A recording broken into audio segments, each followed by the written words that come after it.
जय योगेश्वर।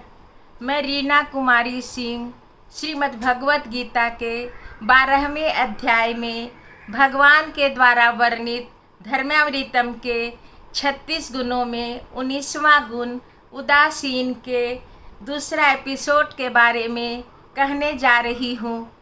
आज जगत में कृष्ण की निंदा होती है, वेदों की अवगणना होती है, वेद विरोधी विचारों का प्रचार होता है, भक्ति अधच्युत हो गई है और बड़े बड़े पंडित भी जम्हाई लेते हुए उदासीन बैठे हैं। कहते हैं कि कलयुग में ऐसे ही चलने वाला है। शास्त्री जी, कलयुग में मूर्ति पूजा ऐसे ही चलेगी, भगवान की इच्छा होगी तो आ करके सुधारेंगे। आप व्यर्थ का दौड़ धूप क्यों करते हैं? ऐसे लोगों को कहना चाहिए कि तुम आए हो इसीलिए कलयुग आया है, तुम्हारी अपेक्षा उत्तम विद्वान लोग आएंगे तो सतयुग आएगा। कहने का तात्पर्य यह है कि हम सभी उदासीन हैं ही। ब्राह्मण, सन्यासी, मठपति, मंदिर के पुजारी, ट्रस्टी सभी उदासीन हैं, किसी को कुछ नहीं पड़ी है। मंदिर के ट्रस्टी तो वे हैं जिसके दिमाग में इतनी भी अकल नहीं है कि मूर्तियाँ मंदिर किस लिए है। आज जगत में कृष्ण पर आरोप लगाया जाता है, तथाकथित कृष्ण भक्त उदासीन बैठे रहते हैं और कहते हैं कि जिसको कृष्ण भगवान को बुरा कहना है बुरा कहे। सूर्य के ऊपर थूकने वालों के मुंह पर थूक पड़ता है।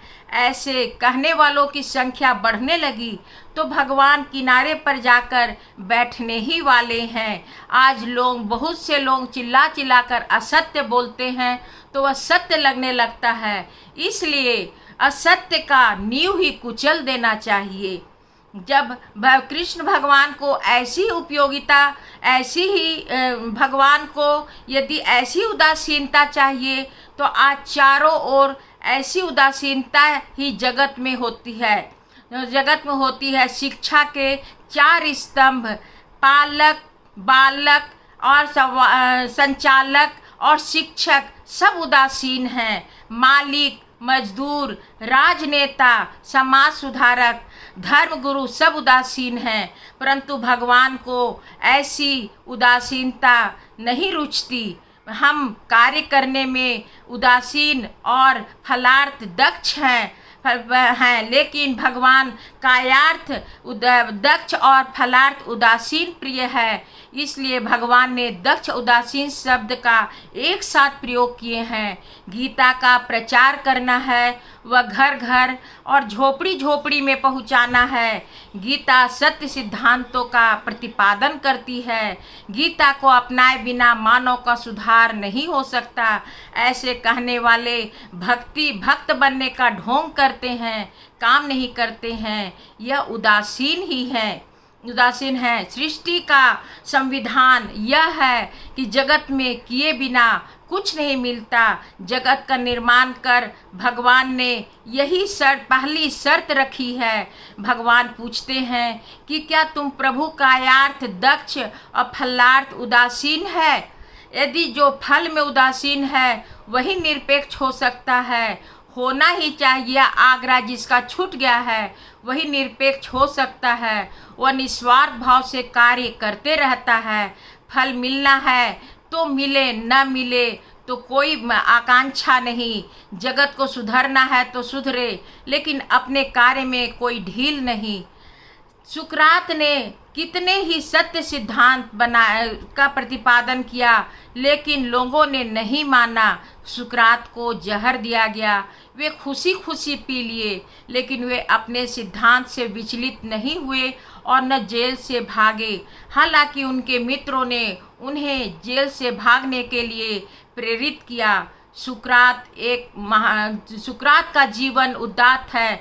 महापुरुषों का जीवन ऐसा ही होना चाहिए, यह आग्रह नहीं है, लेकिन वे सतत कार्यशील होते हैं और उनमें उत्साह का अंश मात्र भी कमी नहीं होती।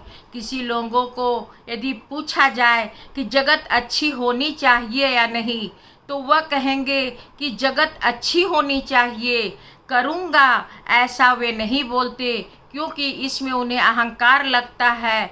होगा कहने का आशय यह है कि भगवान करेंगे, मैं स्वयं कुछ मैं नहीं करूँगा, मैं करूँगा ही, ऐसा कहने वालों का जीवन संबंधी जीवन खिले रहते हैं, उनका जीवन खिले रहते हैं। वे मन में सोचते हैं कि हम प्रयत्न करते हैं लेकिन सफलता भगवान के हाथ में है। ऐसे कर्मयोगी भक्तों के हाथ में उठाए हुए कर्मों को भगवान पूरा करते हैं। लेकिन जो होगा कहने वाले अकर्मण्यवादी महान अहंकारी होते हैं, वे भगवान की मिली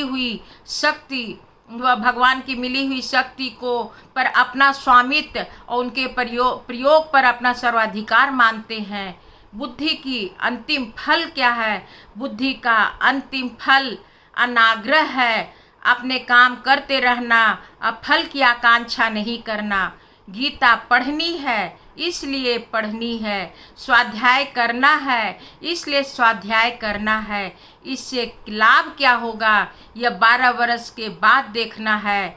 आज बादाम खाओ तो कल ही वजन बढ़ने वाला नहीं है, क्रमशः कल। धन्यवाद।